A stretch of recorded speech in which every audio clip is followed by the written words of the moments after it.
Welcome to Becoming Limitless. This is the podcast for entrepreneurs who want to optimize their brain and their body with biohacking. I'm going to teach you how to eliminate brain fog and upgrade your health so you can have more productivity, energy, and growth in your business. I'm your host, Tanessa Shears. Let's jump in. Welcome back to the Becoming Limitless podcast. I hope you are having a great week so far. So it's really interesting. Back in episode 129 of the podcast, I talked about our family's financial independence and all the updates going on with identity shifts and business changes and the move and all of that kind of stuff. And it's really interesting. I have spent some time noticing on Instagram over the last month that I'm not the only one going through some kind of shift in the last 6 months, the beginning of 2024. I feel like there's been a lot of people that have been going through some type of seasonal change, business change, emotional change, and just really finding who they are in this new season. And so if you listen to episode 129, you'll have heard that I started what I call the Freedom Diaries. And it's essentially just me expressing myself. I used to love to write. You might not know this, but I have actually written 2 full-length novels. I have written journals upon entries. I have written so many short stories as a kid that I think would be so crazy one day to turn those into a children's book series. But I am a writer at heart. And so one of the things I've done to try to reconnect with myself again is to begin to write. And I am having so much fun just watching what is pouring out of me. And this morning I woke up at about 5:14 in the morning, and by 6 a.m. I was curled up under a blanket on my deck with my laptop because I just had to write. And I'm all curled up in a blanket, and it was, oh my God, it was magical. It was raining, but I was under the umbrella out on my deck, but it's summer, so it's nice and warm. It was such a cool experience. But I wanted to read to you what I wrote this morning because I thought, yeah, I'll do a podcast on it and I'd love to talk on it. But I think it was distilled down so beautifully in the way that it came out. And what this is about is what I'm now calling the unbecoming, because you'll probably go through it at some point in your life. I feel like I've been doing some version of this for the last 2 years, but really over the last 5 months, there's been so much about me that has changed.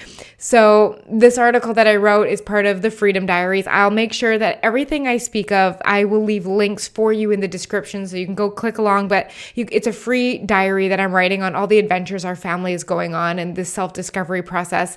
I'll leave a link, but I would love to read it to you. And I called it The Unbecoming: 5 Lessons I've Learned in Seeking Authenticity. Basically, how I'm navigating this change and challenge in this season of life that I'm in. So the last 5 months have felt like a deep unraveling for me, a shift in how I see the world. I've become a seeker of authenticity. The moments that have normally been filled with rush, work, hurry, and goals have distilled themselves down into space. In this space, I've been asking myself many questions. Who do I want to be? What do I want to spend this life doing? What do I really want? For 10 years, my identity has been wrapped firmly around being a 6-figure earner, CEO, powerhouse, and a productive business owner. But there was a point last year when I asked myself whose goals I was chasing. These desires I spent my waking hours chasing weren't mine. They were a careful collection of the voices I brought into my sphere of influence. And it all sounded great until a podcast I listened to that asked one question: when is enough enough? And you can hear all about that story in episode 100 of this podcast. So in this entry of the Freedom Diaries, it feels intentionally vulnerable, and I hope it serves you in some way. So we were out on a family walk the other night, and my husband shared a quote with me. Maybe the journey isn't about becoming anything. Maybe it's about unbecoming everything that isn't really you so that you can be who you were meant to be in the first place. And that's a quote by Paulo Coelho. Oof, this was it. The journey of seeking authenticity I've been on. I'm having to unlearn and let go of everything I didn't decide for myself. This has been a season of doing new things and leaving wide open space on my calendar. I'm painting. I'm writing again.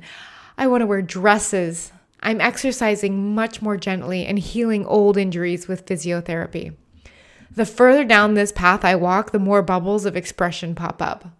I want to dance again. I want to learn photography. I want to experience culture and life outside of our bubble.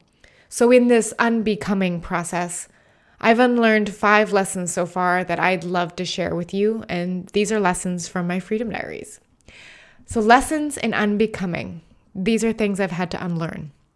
1, a home is where you live and what you own. We have 5 weeks until we move out of our home and intentionally release a home base.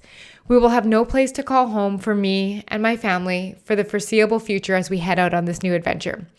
But it was a YouTube video I watched years ago that has grounded me. In this video, she said, "What is it that makes us mourn the loss of a structure? It's not the great architecture or the way the light pours in through the windows in the morning. It's the loss of the vessel that held our memories. It's almost as if leaving a home rich in such a lived-in history causes our memories to spill out everywhere, and we feel like we've spun out of orbit, scrambling to collect them. But we have to remember that we have lost the vessel, not the memories. We just have to build a new place to hold them." And that was by Tweed Dow. So our new place to hold them is not a place, but with us instead. And a building does not make a home. Stuff does not make a home. Family is where home is. Number 2, the answers are outside of me. In the 10 years I've owned my business, I've spent many of those moments seeking out coaching, help, advice, mentorship. Someone to answer my questions, put me on the right path, guide me, to fill my head with their goals, their journey, and their right answers. I had subconsciously developed this belief that the answers to my curiosities, problems, and questions lay outside of me in someone else's brain. I had forgotten how to turn to myself for the answer because we always know what to do.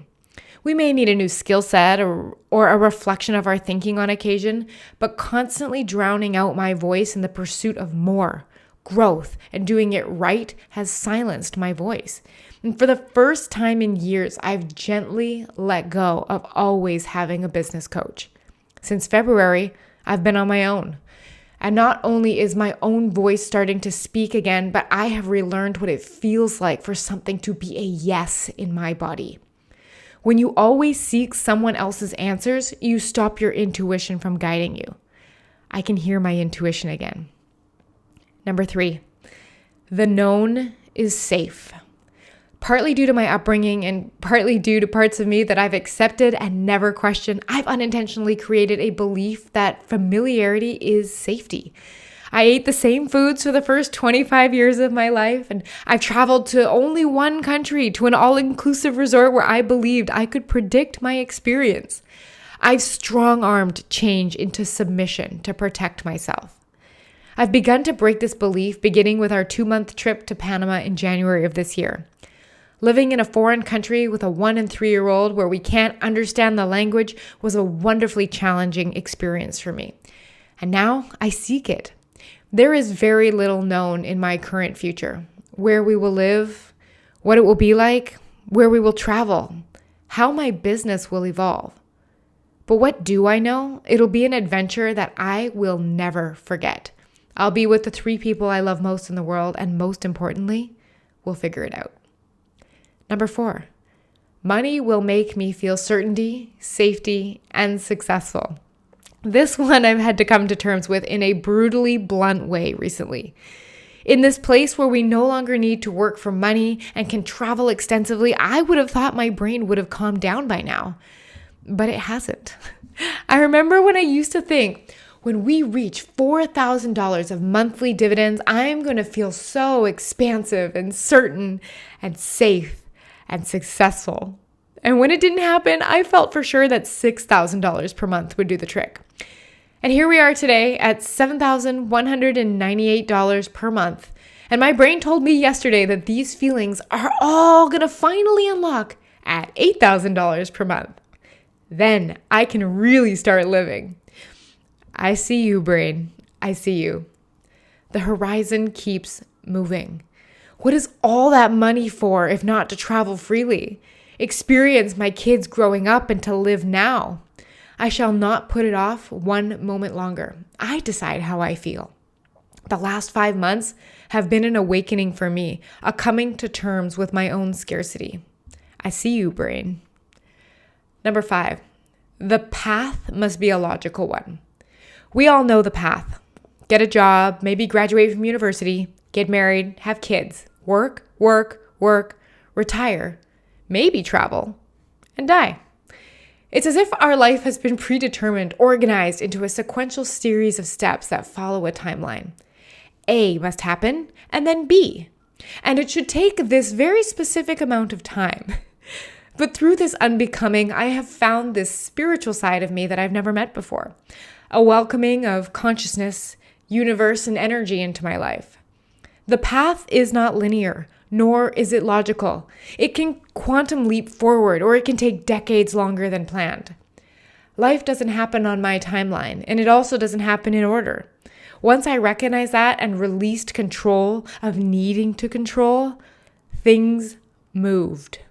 There are so many days where I look at Flynn, that's my husband, and I tell him the universe heard us. Just in the last month alone, Flynn and I were like cautiously exploring this idea of, on purpose, ending our house lease while we were hiking. And then literally the next day, we got the eviction notice. And then the other day, I said to Flynn, like, you know what? I would love to have a coach for 1 hour to help reflect back my blind spots, the things that I cannot see as I'm going through this unbecoming. And yesterday, a coach that I wildly respect offered me a free hour to do just that. Flynn and I also got a full body yes hit on a move that will move us forward financially in the next 6 months, like something we weren't even looking for. The universe is listening, and I'm intentional about what I'm opening up to receive right now. Final thoughts.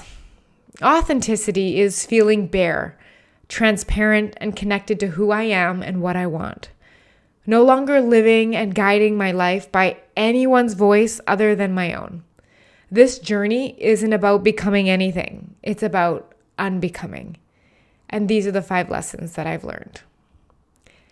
So that was the post that literally poured out of me this morning. And it's such an interesting way to look at it as an unbecoming, a distillation down to finding who we are at the end of this journey, who we want to be during it.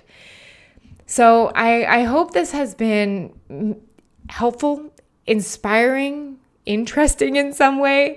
And like I said, I will leave all links that I have mentioned, YouTube videos, podcast episodes in the description. And of course, if you want to check out my Freedom Diaries, come on over. There's a link in the description, or you can just head to tanessashears.substack.com. It's a free blog and you could go subscribe to it by email.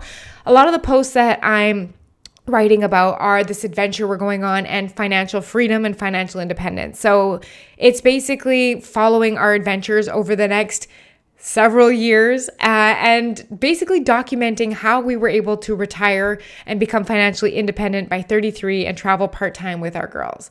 This Freedom Diaries is basically the story of how we did it. So I would love to invite you in to this world and hang out with me as we evolve what it means to not only become limitless, but to take that moment and also figure out where we are in our own unbecoming. I hope you have a beautiful week. I'll talk to you next time. Bye. Hey, if you love listening to this podcast, then you have to come check out my coaching program, Becoming Limitless. Together, we'll build a sustainable system for your health that is based in science and data that fits seamlessly into your busy schedule. Join me over at tanessashears.com/becoming limitless. I'll see you there.